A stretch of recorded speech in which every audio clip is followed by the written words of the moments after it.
Bangga bersarung mangga. Assalamualaikum warahmatullahi wabarakatuh. Alhamdulillah, assalatu wassalamu ala rasulillah wa ala alihi wa sahbihi wa mawalah amma ba'du. Pemirsa Al-Bahjah TV, kembali lagi berjumpa dengan saya Firas Fizi, yang insya Allah kita akan menemani waktu jelang berbuka puasa Ramadan para pemirsa, tentunya dalam program spesial Dakikoh. Kita akan berbincang mengenai hal-hal menarik dan bermanfaat, tentunya bersama guru kita tercinta Buya Yahya. Namun sebelumnya, kita akan sapa terlebih dahulu guru kita tercinta Buya Yahya. Assalamualaikum Buya. Waalaikumsalam warahmatullahi Sehat wabarakatuh. selalu Buya. Alhamdulillah. Alhamdulillah. Sehat berkat doa semuanya. Alhamdulillah. Dan mohon terus selalu doakan. Doa itu adalah luar biasa. Doa itu adalah penguat. Insya Allah. Penguat diri dan juga penguat untuk orang lain. Artinya kalau kita sering mendoakan orang lain, sebenarnya akan tumbuh cinta kita kepada orang lain. Insya Allah. Dan juga mudah dikabul oleh Allah. Amin. Masya Allah, syukran Buya, doa Buya. Amin. Insyaallah. Baik Abu ya, melanjutkan perbincangan kita di episode sebelumnya Bu ya, mengenai sholat saat mudik atau di atas kendaraan. Mungkin bisa lebih dijelaskan kembali. Mungkin. Bismillahirrahmanirrahim. Wassalatu wassalamu ala Rasulillah Sayyidina Muhammad bin Abdullah wa ala alihi wa ashabihi wa mu'alah amma ba'd. Kemarin itu kalau tidak salah kita membahas tentang sholat sudah di atas kendaraan ya atau bagaimana. Sudah kita mulai lagi gini. Yang jelas, kalau kita berada di sebuah perjalanan panjang, lebih dari 84 km tujuan kita, baik tujuan ke arah kita bepergian atau tujuan ke arah kita pulang, maksudnya mau mudik, mau pulang ke rumah. Asalkan jarak antara tempat dengan tempat tidak kurang dari 84 km, maka di sepanjang perjalanan ada kemudahan dari Allah dan Rasulnya. Ambillah kemudahan ini yang sering disebut dengan rukhsah. Kemudian apa itu? Kemudian untuk menjadikan sholat yang 4 rakaat jadi 2 rakaat, namanya qashar. Kemudian 2 sholat digabungkan di satu waktu, namanya jamak. Zuhur dengan asar di satu waktu. Boleh kita lakukan di waktu zuhur, sehingga nanti setelah asar nggak mikir sholat. Maghrib digabung dengan isya, kan enak. Jadi waktunya hanya 3 kali. Jadi setelah waktu zuhur kita melakukan sholat zuhur sekalikan asar. Maghrib kita nggak usah sibuk mencari tempat musola dan sebagainya, kita akan silaturahmi dan sebagainya. Tapi nanti waktu sholat isya kita gabungkan maghrib dengan isya. Itu namanya sholat jamak. Nah, jamak itu ada jamak takdim, ada jamak takhir. Jamak takdim, jamak takhir. Kami tetap berharap Anda mencari pembahasan kami dengan jamak takdim, jamak takhir di buku-buku kami atau supaya, karena ini waktu kita hanya memberikan isyarat ke sana. Kemudian di saat Anda bepergian jauh itu mengqashar, yang 4 jadi 2 itu lebih bagus. Dan menjamak bisa saja menjadi lebih bagus karena lebih nyaman. Ada sebagian orang, ibu-ibu yang sangat solehah, yang mungkin kurang ilmu, diajak menjamak sama mengqashar itu marah-marah ya. Gini musola gampang, yang rest area aja ada, kenapa harus pakai jamak? Ya karena dia jarang mengaji, mungkin ibu ini sibuk masak ya. Padahal ibu yang kami cintai, mengqashar sholat jauh lebih bagus dong. Sudah pendek sholatnya, pahalanya lebih banyak. Nah, masa nggak mau? Jadi sholat ibadah itu perlu patuh. Sehingga dalam madhab lain, madhab Hanafi, wajib mengqashar itu. Jadi lakukan jamak, digabungkan qashar. Cuman kita bahkan menemukan orang yang sepertinya dekat dengan pondok ya. Karena kami lihat, dia orang jauh, datang ke pondok, di sini hanya 2 hari, hanya sehari ketemu dengan Buya sesaat saja. Kami lihat sholatnya 4 rakaat. Padahal dia orang berjalan jauh, kenapa tidak mengqashar? Ya karena tidak ngerti. Atau karena mungkin nggak pernah ngaji. Mencari YouTube-nya Buya yang suka aja, bukan belajar. Nah ini nggak benar, belajar kita perlu. Jadi kita ada menjamak, mengqashar sholat itu hal yang baik. Kemudian, di saat di atas kendaraan, di perjalanan sebisa mungkin, kita menjamak takdim misalnya, kita waktu zuhur bisa ketemu masjid. Kita mending sholat di masjid sekalian, zuhur sama asar. Nggak ada masjid, ada tempat lapang yang enak. Nggak apa-apa, kita sudah nggak batikir, nggak masalah. Yang penting jangan tidak sholat. Air kita bisa pakai air kemasan tadi. Jangan sampai Anda meninggalkan sholat. Meninggalkan sholat dosanya sangat besar. Baik, perjalanan oke. Atau, waktu zuhur ini susah kalau kita turun. Nanti ada asar. Boleh, namanya jamak takhir. Kita tinggal niat melintaskan di hati, kita ingin mengakhirkan sholat di waktu asar. Nah, akan tapi ada kalanya Kita itu ingin jamak takhir. Tak taunya nggak bisa melaksanakannya. Kasus di Jakarta. Pengen jamak takhir, macet. Pengen sholat duhur, nanti aja ada bang. Istrinya ngomong, bang sholat aja nanti rest area ujung sana kayaknya enak, kita sekalian sama sholat asar. Jadi sholat duhurnya dibawa ke asar. Tak taunya macet. Ada kecelakaan atau apa, macet. Sampai masuk asar, belum bisa masuk ke tempat yang dituju untuk melakukan sholat. Sampai asar mau habis, masih di atas, macet di atas kendaraan. Turun malah kacau, rusak lalu lintas. Iya. Maka Anda bisa melakukan sholat dalam keadaan semacam ini. Yang penting jangan meninggalkan sholat. Anda bisa sholat di atas kendaraan Anda. Ya, kapan waktunya? Di saat Anda sudah mentok-tok, nggak mungkin melakukan sholat di tempat yang normal dengan cara yang normal. Kalau mentok, nggak mungkin dong. Tapi Anda jangan meninggalkan sholat, masih ada cara lah ini. Anda tetap sholat, melakukan sholat. Kemudian bagaimana caranya? Nah ini, kalau punya wudhu. Kalau nggak ada, ngambil air untuk wudhu. Waduh susah, gimana ada air? Kita di atas mobil. Mana ada tempat wudhu? Bener nggak ada air? Oke, kalau sudah nggak ada air, Anda bertayamum. Jika menyiapkan debu. Siapkan debu. Kalau ternyata debu pun nggak mungkin, nggak punya. Anda langsung sholat aja. Anda langsung sholat tanpa wudhu.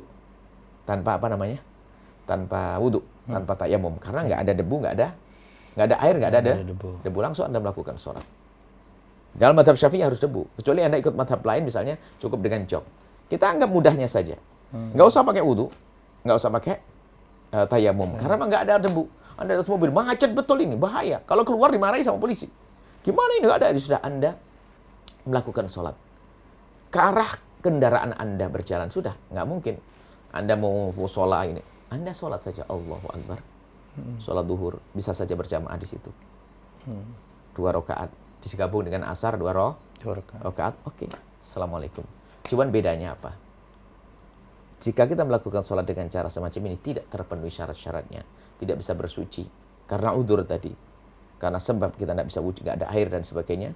Nggak bisa menghadap ke kiblat. Maka nanti kalau sudah sampai di rumah, diulang itu sholat. Diulangi sama karena di rumah ya 4-4. Duhur 4 rakaat, asar 4 rakaat. Yang penting nggak dosa. Jangan sampai kita biasa meninggalkan sholat. Ini sholat tanpa wudhu, tanpa ini ada seperti ini. Dalam rangka apa? Menggugurkan dosa kita di hadapan Allah. Kalau kita biarin saja, nggak sholat. Bahkan mohon maaf, kita ingin sholat. Tapi ini baju celana saya najis. Ganti celana nggak mungkin di tengah jalan kan. Malah buka aurat nanti. Sudah, sholatlah Anda dengan baju najis Anda. Selagi memang mentok, nggak mungkin. Khususnya wanita. Nggak mungkin nanti buka-buka di mana kan. Maka Anda sholat di atas kendaraan Anda. Tidak dosa di hadapan Allah. Cuma nanti diganti. Mengganti dengan sholat di qadha. Kalau sudah ke tempat yang enak, normal, suci-suci, bersih, ngambil wudhu, sholat. Namanya sholat qadha. Seperti itu. Sebenarnya mudah. Dan ini sudah kami jelentrehkan dalam silsilah panjang, silsilah pendek, tapi banyak gitu. Maka ini ada. Sudah tinggal dicari saja, insya Allah.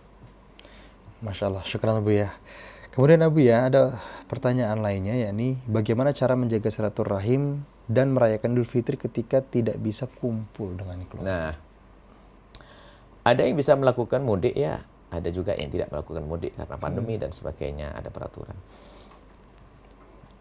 Kesungguhan seseorang itu kan dalam hati, dan silaturahmi yang diinginkan bukan basa-basi.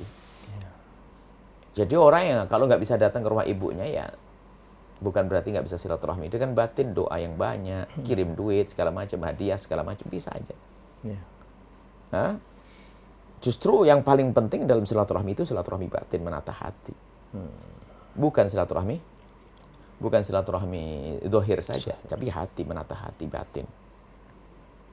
Menata batin kita ini agar sambung, tidak saling benci, tidak saling dendam, tidak saling musuhan. Maka kami sampaikan kepada siapapun yang memang tidak bisa silaturahmi jasad untuk kunjung ke sana kemari, jangan sampai kita tidak berkomunikasi, ngirim hadiah, tetap bisa berjalan. Apakah sambung hati? Masih ada. Yang penting ada ini, ada upaya. Allah yang melihat hati kita.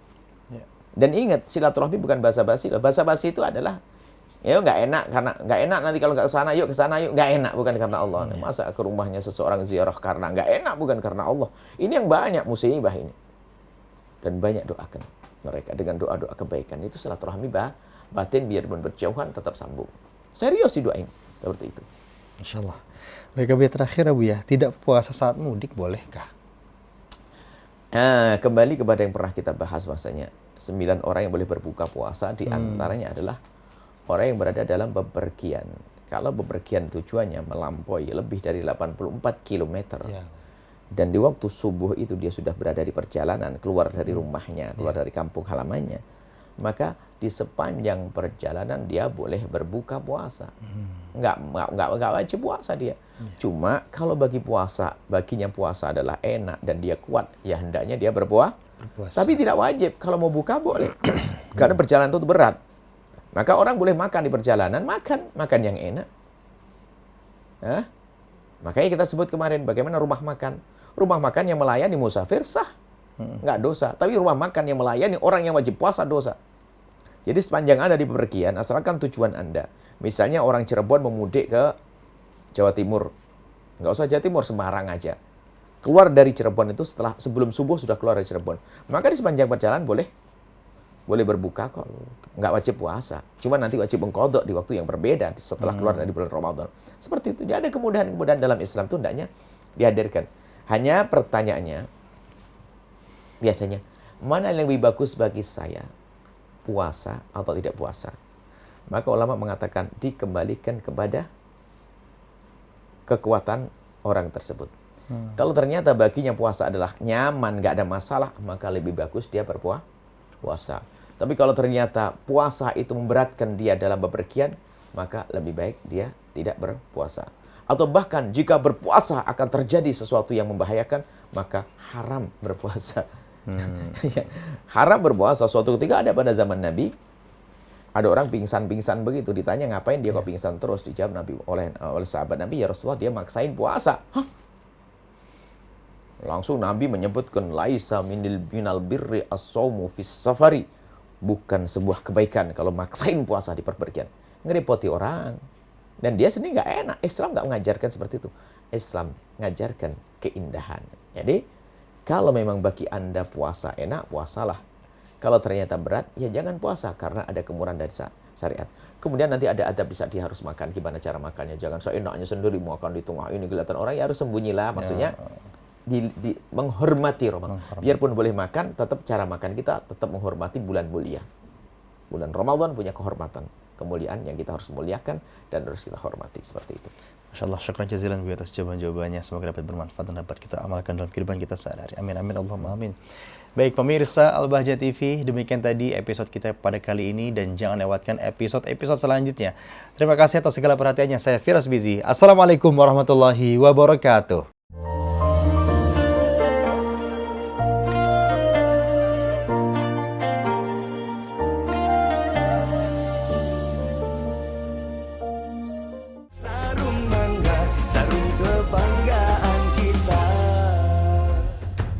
Bangga bersarung mangga.